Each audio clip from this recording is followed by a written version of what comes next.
On the morning of July 15th, 1992, 23-year-old Rachel Nickell drove to Wimbledon Common with her 2-year-old son Alex and their rescue dog Molly.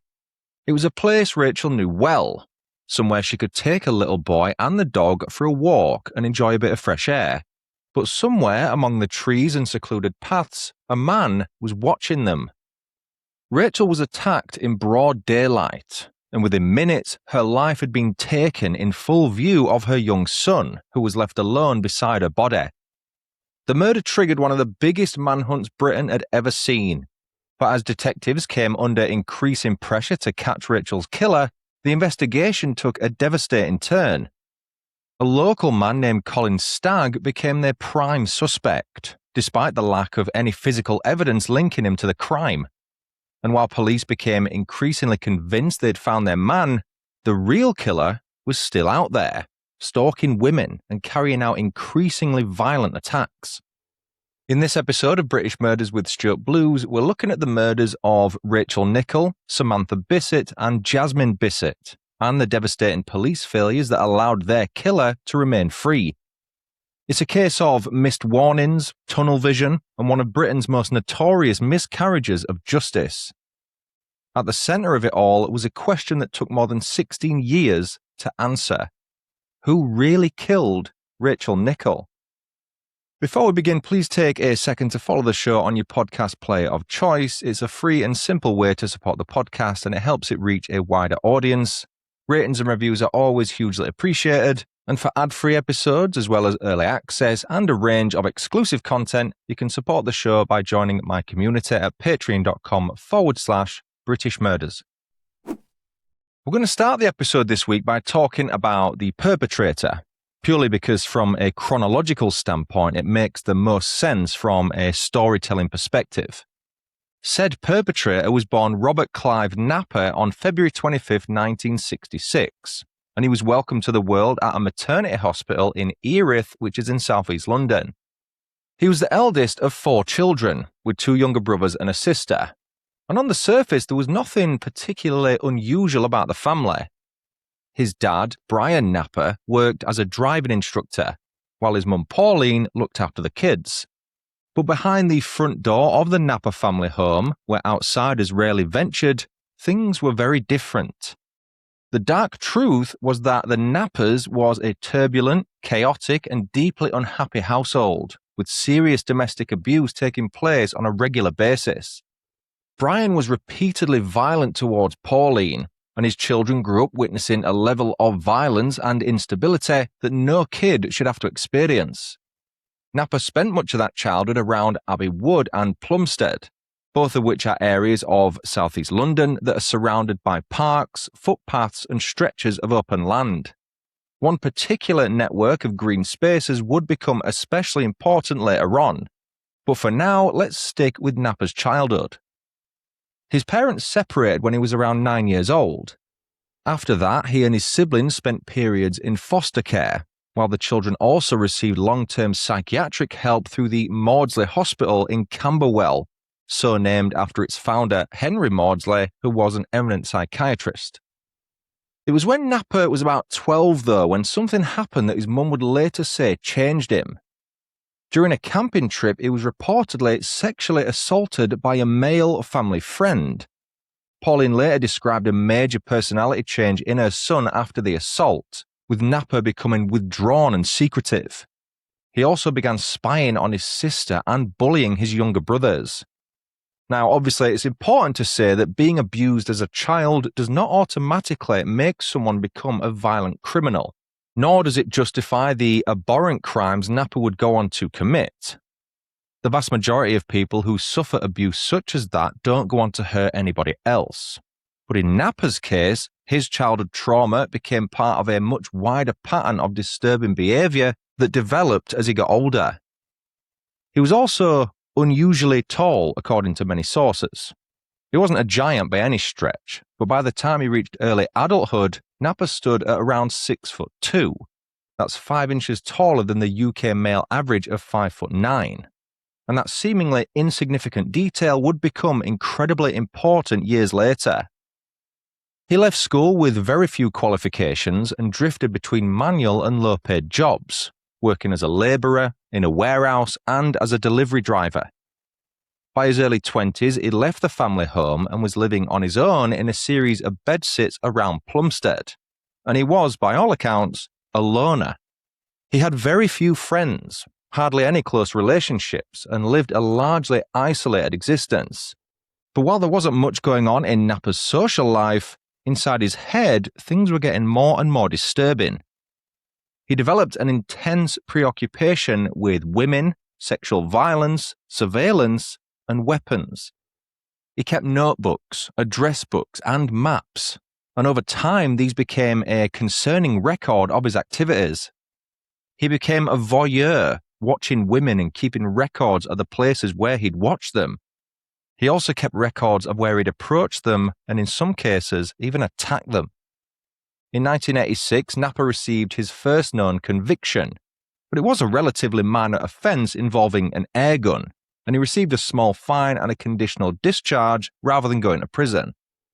At that stage, there was nothing about that conviction to suggest the level of violence that would follow, but it was the first known occasion on which Napper came to the attention of the police.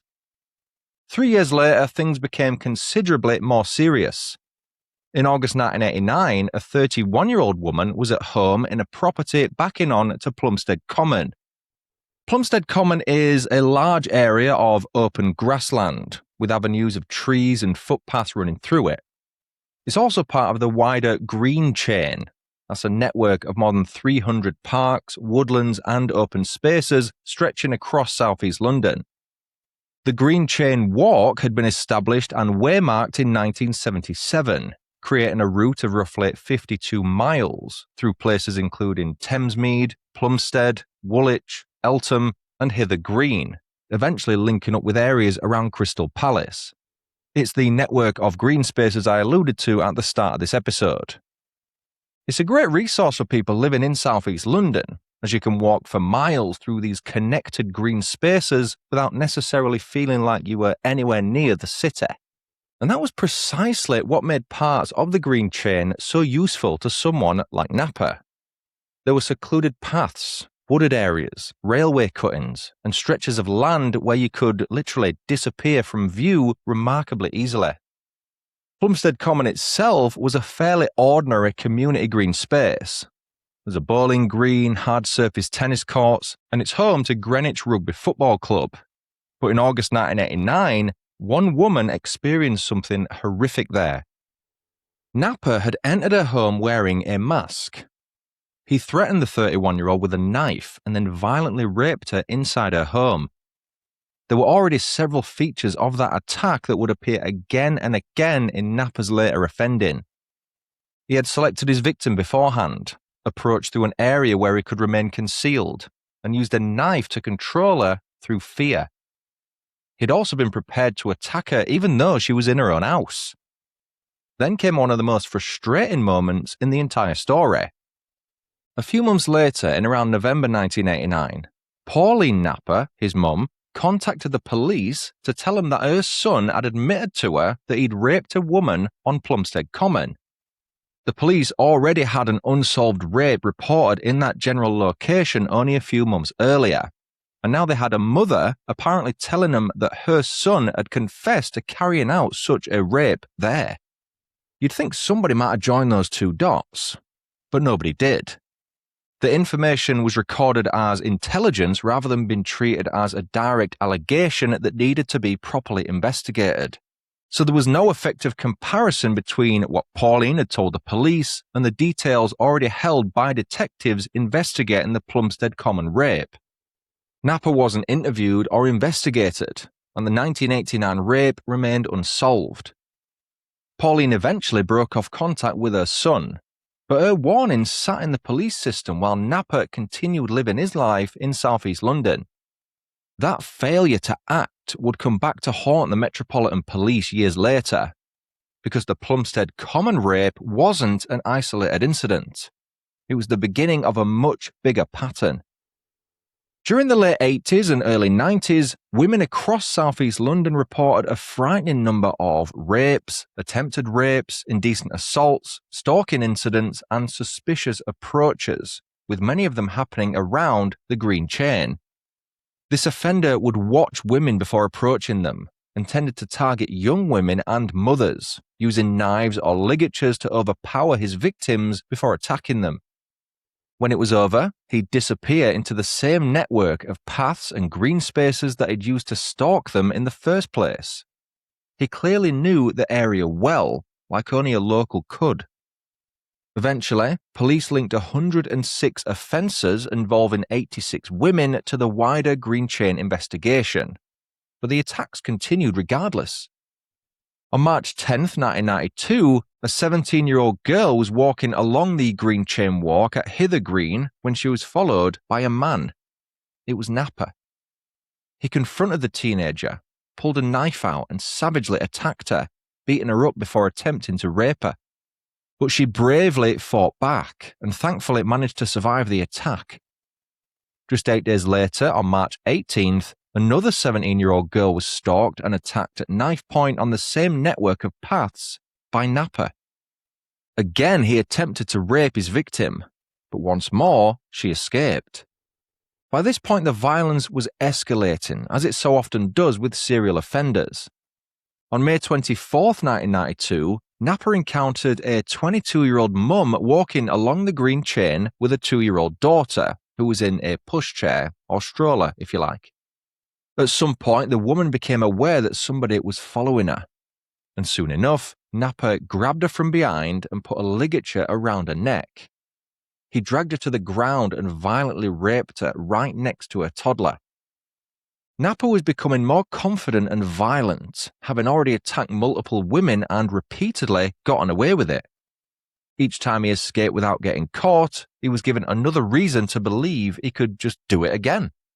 He must have felt untouchable, and that's what makes this period of the investigation so difficult to look back on. The police were looking for him, they just didn't know it was him. They had multiple victims, witness accounts, descriptions, and even a photo fit, but they were looking in the wrong places. Some of the victims' descriptions were incomplete or inconsistent, which isn't surprising when you consider the circumstances. These women weren't standing around getting a good look at the person who'd attacked them. They were trying to survive.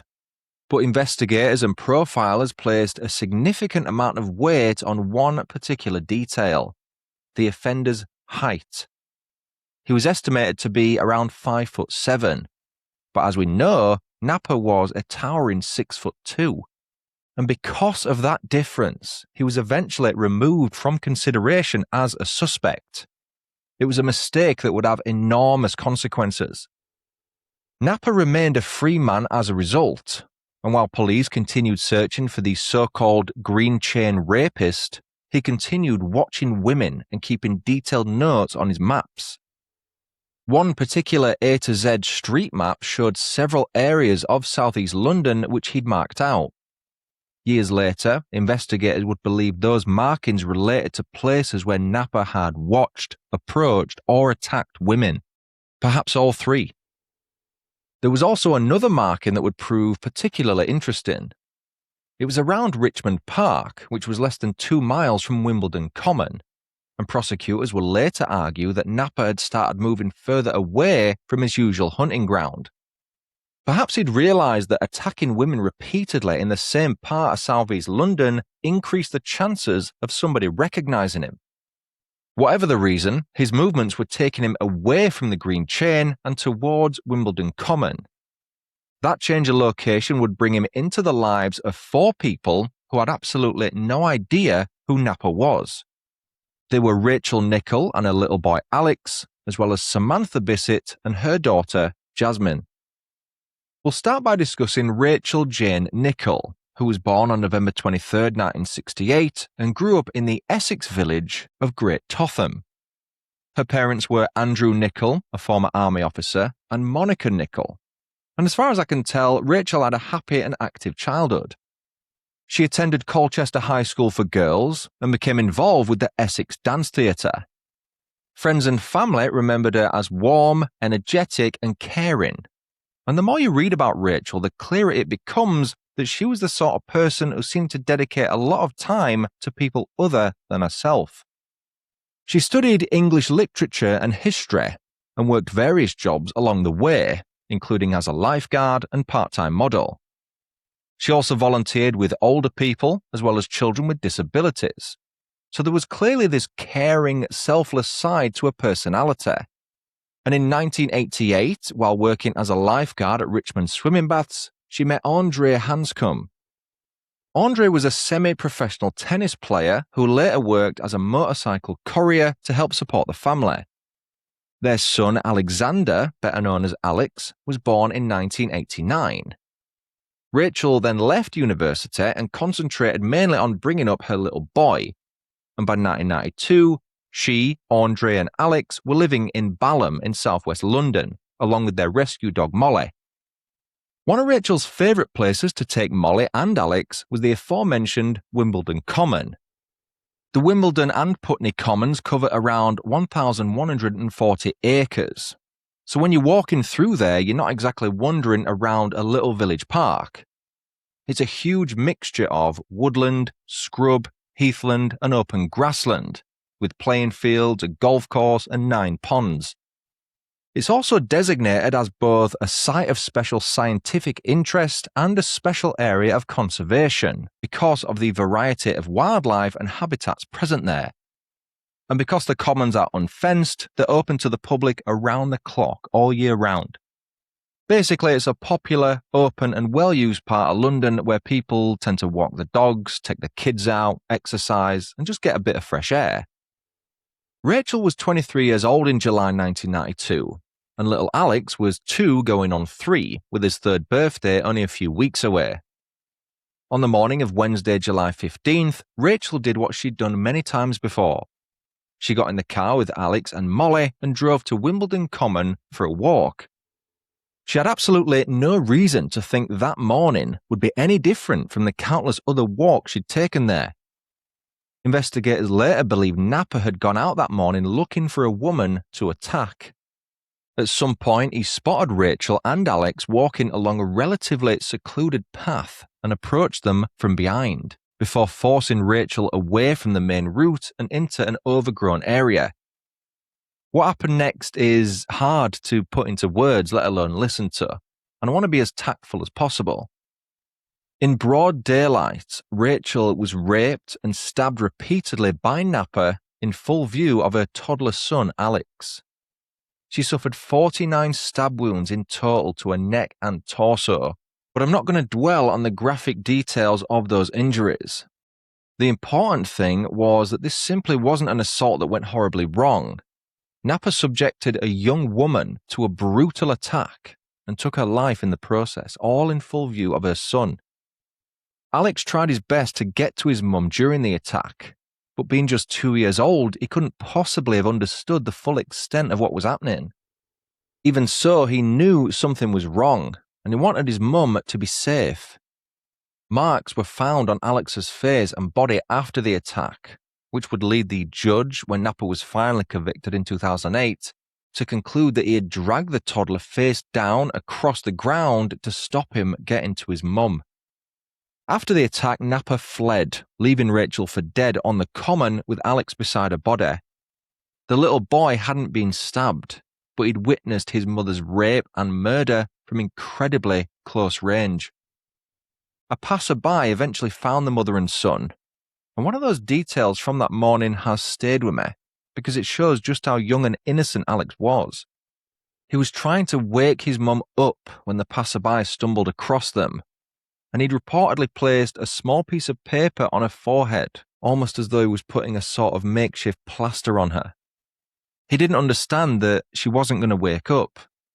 All he knew was that his mum was lying there and he was trying his best to help her. Police arrived soon after and the common was sealed off. But investigating a murder in a place like that presented its own problems. It was an open public space, and people and animals had been moving through the area in their droves. Add in the limitations of forensic science in the early 90s, and recovering every piece of evidence wasn't exactly a straightforward process. Meanwhile, Andre was out working as a motorcycle courier. When he eventually phoned home later that morning, it was a police officer who answered. Andre was told to return to the house immediately. He had no idea what had happened, but was about to find out that the woman he'd built a life with, the mum of his little boy, had been murdered while out for an ordinary dog walk. Rachel's murder quickly became one of the most widely reported killings in the country. There was something about the circumstances that captured the public's attention, and there was enormous pressure on detectives to find the person responsible. Alex was later gently interviewed with the help of his dad and a child psychologist. He could only remember fragments of the attacker and what had happened, so there was no way a prosecution could safely be based on a complete eyewitness account from a child that young. Then there was the media. The attention surrounding the case became so intense that 6 months after Rachel's murder, Andre made the incredibly difficult decision to leave the UK altogether with Alex. They moved first to rural France, hoping to escape the attention and give the little boy a quieter and safer childhood. But the press, dogged as they so often can be, eventually discovered where they were living, so they moved again, this time to Spain. Alex grew up carrying something that no child should ever have to, but in later life he spoke openly about his mum's murder, and importantly about refusing to allow it to define him. He said there'd been all sorts of claims made about what his future would look like. People had suggested he'd never speak again, that he'd end up living under a bridge, or that he might somehow repeat the same cycle of violence. But Alex didn't allow any of that to become his story. As he put it, it's about creating your path and living your own way. Alex still lives in Spain with his dad, and a report from 2017 stated that he had studied hypnotherapy, handwriting analysis, and yoga. While Andre and Alex were trying to rebuild their lives in the wake of such a tragedy, back in London, the police investigation was getting underway. The Metropolitan Police launched a huge murder inquiry following Rachel's death. Detectives questioned large numbers of local men, checked known sex offenders, and appealed publicly for information. The case also featured on Crime Watch, with a reconstruction and an image of the man police believed they were looking for.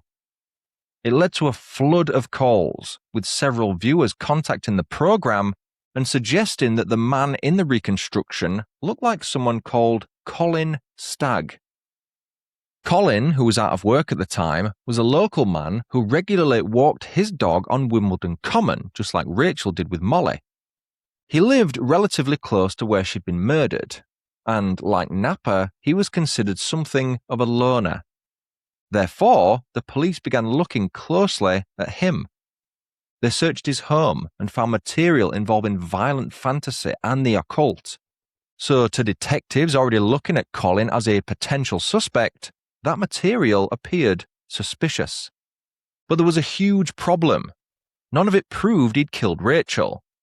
There was no DNA linking Colin to her, no fingerprints or blood, no fibers or murder weapon, not even an eyewitness ID. No forensic evidence put him at the scene, so the police had precisely nothing to go on.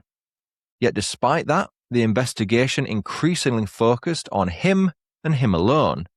And once detectives began to believe Colin was their man, information that didn't fit that theory was given less weight, while the things that made him appear unusual were treated as though they were evidence of his guilt. With that, Colin was arrested on September 18, 1992, yet he denied murdering Rachel. He was released without charge while detectives continued investigating him, but the police had already started heading down a very dangerous road, because while they were becoming increasingly interested in Colin, another Met Police investigation was dealing with something else entirely: the rapes on the Green Chain. Within that investigation, officers were receiving information that pointed towards Napa, but those attacks and Rachel's murder weren't properly connected, which would go on to have enormous consequences. On August 27, 1992, a neighbour contacted police and said that Napper looked like the photo fit of the green chain suspect. Officers went round to see him and asked him to provide samples, but Napper failed to turn up for the appointment. On September 3rd, another neighbour independently contacted police with exactly the same concern.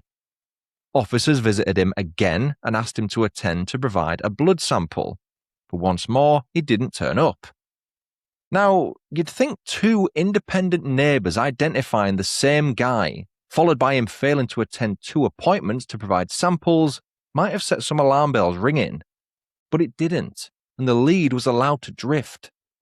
And then, on October 24, 1992, Napper was formally eliminated from the Green Chain inquiry because of his height. Still, just 3 days later, on October 27th, police arrested Napper anyway, though it was completely unrelated to the Green Chain investigation. You see, he'd been stalking a woman who worked for the police service, and when officers searched his bedsit, they found enough material to shock the most experienced of officers. There was a .22 caliber pistol and 244 rounds of ammunition, along with 2 knives, a crossbow, and bolts. There were also detailed maps, diaries, addresses of women, and notes about restraining victims. And they also found the fitness card of a young blonde woman. A psychiatrist who assessed Napper warned that he presented an immediate danger. Yet despite all of that, he spent just 8 weeks in prison for the possession of an illegal firearm. Incredibly, the evidence found in his room still wasn't properly compared with the Green Chain offences, nor was it properly connected to the information police already had about him. It also wasn't used to reopen the possibility that Napper might have been the person responsible for Rachel Nickell's murder. Instead, Napper served his short sentence and was released as a free man once more. In April 1993, police found his fingerprints on a buried tin containing a loaded handgun. But as before, it went nowhere. Police didn't pursue him effectively over the weapon, and the discovery wasn't used to carry out a proper review of all the other intelligence they already had. Next, in July 1993, a woman reported a man peering through windows, and Napper was linked to the incident. An officer went to see him and made some pretty stark observations, describing him as strange and abnormal, while also recording that he should be considered as a possible rapist. And while all that was happening, Colin was still the man police were trying to put away for Rachel's murder, despite having no case against him. They decided to bring in a criminal psychologist and developed a psychological profile of the sort of person they believed had murdered Rachel, with the idea being to test Colin against that profile. And that led to one of the most notorious parts of the entire investigation, Operation Edzell, which was a controversial undercover police operation aimed at eliciting a confession from Colin. It may be pronounced Edzell, I'm not sure, E-D-Z-E-L-L, I'm going with Edzell. Let me know if I'm wrong. I usually am. The Metropolitan Police recruited a female undercover officer who used the name Lizzie James, and she contacted Colin through a Lonely Hearts correspondence route and began building a relationship with him. Over a period of roughly 5 months, they exchanged letters and telephone calls, and they even met in person. But this wasn't a normal romantic relationship. This Lizzie James was pretending to share increasingly violent sexual fantasies with Colin, hoping that by getting close to him, she could somehow encourage him to admit that he'd murdered Rachel. It was essentially an elaborate police sting built around the idea that Colin's reaction to these fantasies would reveal whether or not he was the killer. Now, Colin did sometimes echo subjects raised by the undercover officer, and he tried to maintain the relationship, but he repeatedly denied murdering Rachel. Not once did he confess, but despite that, detectives continued to believe they were onto something. There was nothing to physically connect Colin Stagg to Rachel Nickell or the murder scene, yet on August 17, 1993, he was charged with a murder and remanded in custody, spending around 13 months behind bars awaiting trial. Napper, meanwhile, was still out on the streets of southeast London, stalking women as he had done so frequently before. One of the women who would cross Napper's path was 27-year-old Samantha Bissett, who lived with her 4-year-old daughter Jasmine in a one-bedroom basement flat at Heathfield Terrace in Plumstead. She was in a relationship with a man called Conrad Ellum, who was close to both Samantha and little Jasmine and regularly visited the flat. The property was located in the heart of the sort of environment Napper knew intimately. He'd grown up around Plumstead and knew the streets, gardens, footpaths, and secluded areas extremely well. He understood how to move through the neighbourhood without attracting much attention, and in late September 1993, Samantha reportedly complained that a man had been staring or peering through the windows of her home.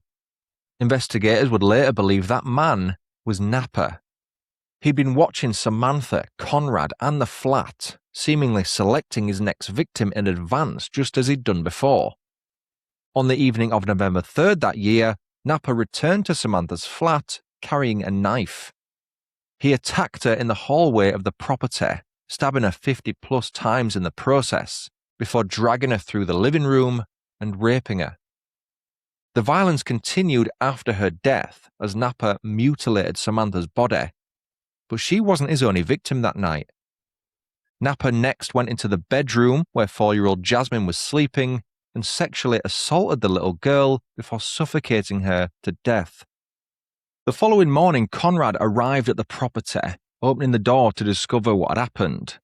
He'd walked into an unimaginably traumatic scene, and from that moment on, he became both a grieving partner and a crucial witness in the investigation.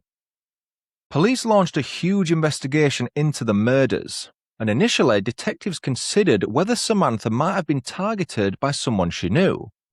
Forensic teams went over the flat in painstaking detail, looking for anything that could tell them who had entered the property and what had happened.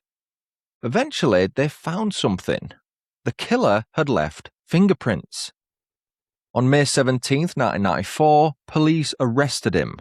And it was only then that finally the different pieces of this enormous puzzle began to come together.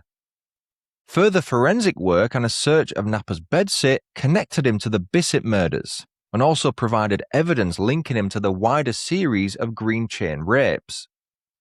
DNA evidence identified Napper as the attacker in the May 1992 rape, and the 2 teenagers who had survived the March 1992 attacks also identified him. After years of missed opportunities, the police finally had their man, and all that information which had been sitting in separate files suddenly began to make sense. Napper was remanded in custody and underwent further psychiatric assessment, with doctors subsequently diagnosing him with serious mental illness, including paranoid schizophrenia. As detectives started looking more closely at his offending, they couldn't ignore the similarities between the Bissett murders and Rachel Nickell's killing. There was the use of a knife, the extreme sexual violence, the targeting of mothers with their young children present, and Napper's habit of moving through open or secluded areas while stalking his victims. There were plenty of reasons to start asking the question of whether they had found Rachel Nickell's true killer. The problem, though, was that Colin Stagg was still being prosecuted for her murder, and at that stage there was still no accepted forensic evidence connecting Napper to Wimbledon Common. The defence at Colin's trial attacked Operation Edzell from the outset, arguing that the police hadn't discovered a confession from Colin at all. Instead, they'd effectively tried to manufacture one by feeding violent fantasies to a lonely and suggestible man and then watch to see how he reacted. The judge agreed with the defence in devastating terms. He excluded the undercover evidence and condemned the operation as deceptive conduct of the grossest kind. The police's tactics had gone far beyond what could be reasonably described as a legitimate investigation, and once that evidence was removed, the prosecution had nothing substantial left. So, on September 14, 1994, the charge was withdrawn and Colin was formally cleared. After all that time spent in custody, he walked out of court a free man. But being cleared in a courtroom didn't mean he'd been cleared in the court of public opinion. For years afterwards, newspapers and members of the public continued to treat Colin as though he'd somehow escaped justice on a technicality. The fact that he'd been prosecuted for Rachel's murder was enough for some people to assume there must have been something to it, no smoke without fire. And that's one of the truly horrible aspects of what happened to Colin Stagg. He hadn't just lost more than a year of his life sitting in prison for something he hadn't done. He'd had his name dragged through the press, his reputation destroyed, and a suspicion attached to him that would follow him for the rest of his life. Meanwhile, the real killer was sitting in Broadmoor, a high-security psychiatric hospital in Berkshire, and the police still hadn't formally connected him to Rachel's murder. On September 19th, just 5 days after Colin was cleared, the Metropolitan Police began a review of the investigation, and by that November, the review team was considering Napa as a possible suspect. You'd think this would finally be the point where everything came together. Well, it wasn't. Officers accepted an alibi from Napa without properly checking it, and they didn't carry out the full forensic and behavioural comparison that the case required. So, once again, the investigation failed to solve Rachel's murder, despite Napa already being in custody for crimes which bore striking similarities to what had happened to Rachel. On October 9, 1995, Napa appeared at the Old Bailey in connection with the murders of Samantha and Jasmine Bissett, as well as the 3 green chain sexual attacks that had been proved against him. He pleaded not guilty to the murders, instead pleading guilty to 2 counts of manslaughter on the grounds of diminished responsibility. The Crown accepted the pleas. 5 psychiatrists in total had examined him, and the court was told just how dangerous he was considered to be. He presented a grave and immediate risk to the public, so the judge imposed an indefinite hospital order and sent Napa back to Broadmoor. That wasn't the same thing as receiving a fixed prison sentence with a release date at the end of it. Napa could only be released if the relevant medical and legal authorities were satisfied that his mental disorder and the risk he posed could be safely managed. On December 20th, 1995, detectives travelled to Broadmoor and interviewed Napa about Rachel's murder. He denied having anything to do with it, and another problem was that the forensic evidence from Wimbledon Common wasn't particularly helpful at the time. Investigators had recovered a tiny and incomplete biological sample, but the DNA testing available in the early 90s simply wasn't good enough to identify the person it came from. So the case remained unsolved, and Rachel's family continued to live with the knowledge that the man who'd murdered her still hadn't been formally identified. At the turn of the millennium in 2001, the Met Police Murder Review Group took another look at Rachel's case. And this time, they had something that detectives in 1992 simply didn't have: better forensic science. The review involved a more structured examination of the original investigation, including offender behaviour, geographical information, Napa's known attacks, and the evidence recovered from Wimbledon Common. On December 1st of that year, the Forensic Science Service examined material from the case, but they still couldn't identify a usable DNA match to Napa. Still, the review team continued digging, and eventually, advances in forensic science gave them another opportunity.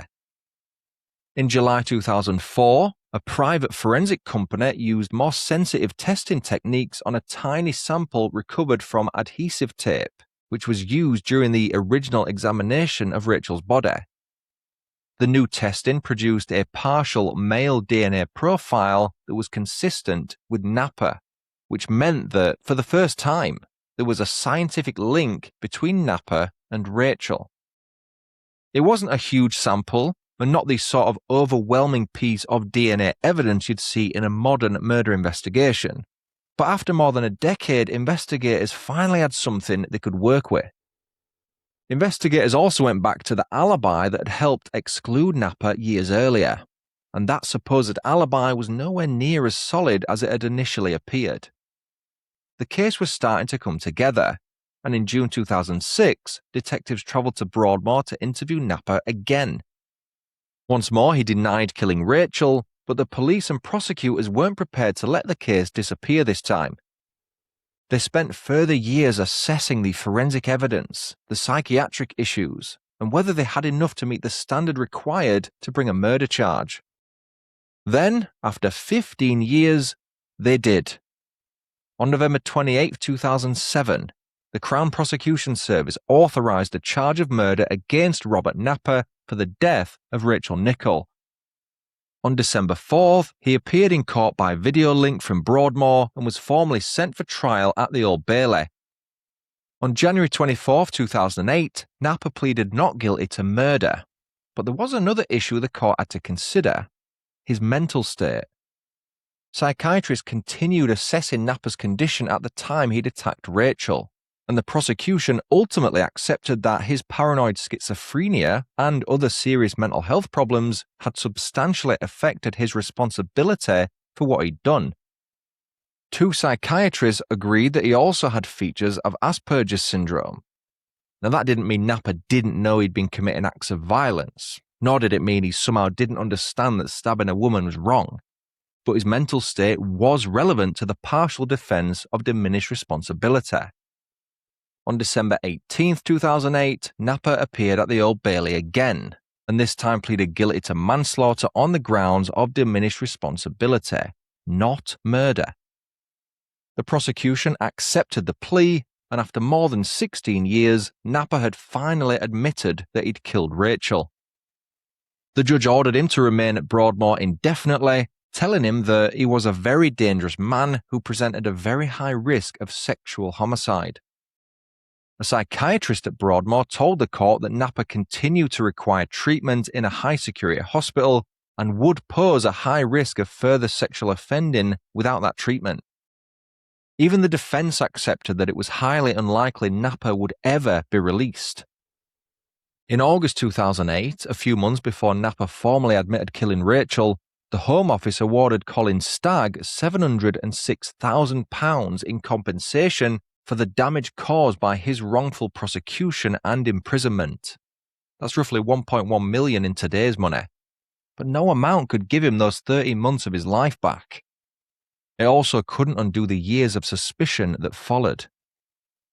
After Napper's plea at the Old Bailey, Assistant Commissioner John Yates gave Colin a public apology on behalf of the Metropolitan Police. It wasn't one of those vague apologies where nobody quite admits what they did wrong either. Yates made it clear that Colin was completely innocent and acknowledged the enormous impact the investigation had had on his life. The Crown Prosecution Service also apologised. The Met Police then apologised to Rachel's parents, Andrew and Monica, as well as to Andre and Alex, acknowledging that there had been missed opportunities to identify Napper and that more could and should have been done.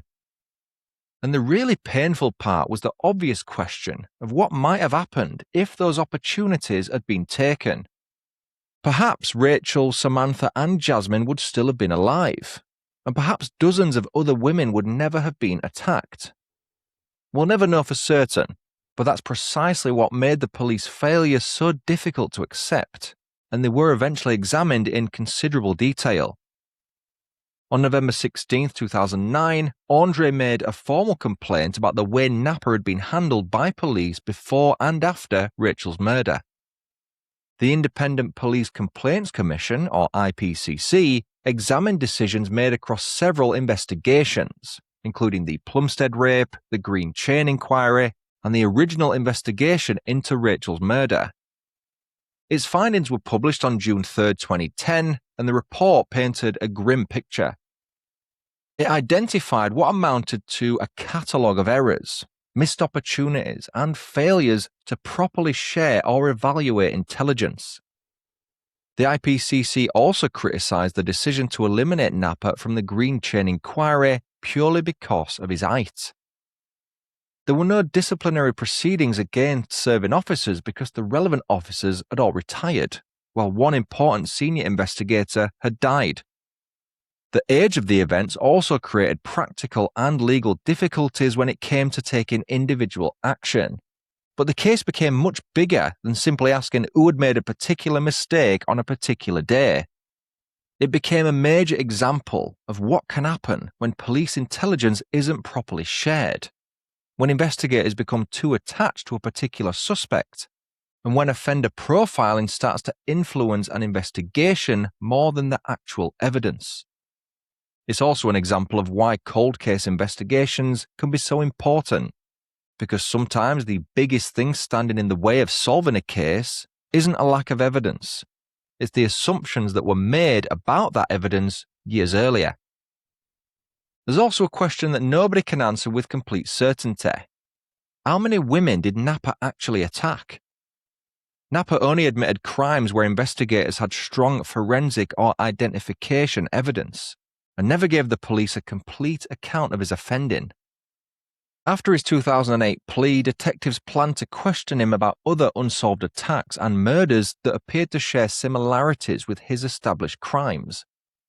There were several names mentioned publicly, including victims of separate unsolved knife murders, but suspicion alone isn't proof.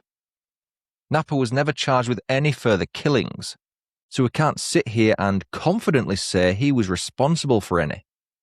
But the 3 killings we can legally attribute to him are those of Rachel Nickell, Samantha Bissett, and Jasmine Bissett. And even in those 3 cases, the legal convictions were for manslaughter, not murder. The killing of Rachel Nickell changed the lives of several families forever. Andre lost his partner. Alex lost his mum. The former then had to raise the latter while trying to protect him from the extraordinary media attention surrounding the case. Rachel's parents spent 16 years waiting for a final legal answer about who had killed their daughter. And then there was Samantha and Jasmine. Their deaths have sometimes been overshadowed by this case, which is understandable given the enormous publicity surrounding Rachel's murder and the wrongful prosecution of Colin. But Samantha and Jasmine deserve to be remembered just as much. They were a mother and daughter duo who should have had decades of life ahead of them, and they were killed in their own home by a man who had already been given so many opportunities to be stopped. As for Colin Stagg, he continued living with the consequences of the investigation as well. He spoke publicly about the case and about the impact it had on his life, including the long-term suspicion, insecurity, and mistrust it created. Even decades later, some of that suspicion still lingered, and he wasn't the only person damaged by the investigation.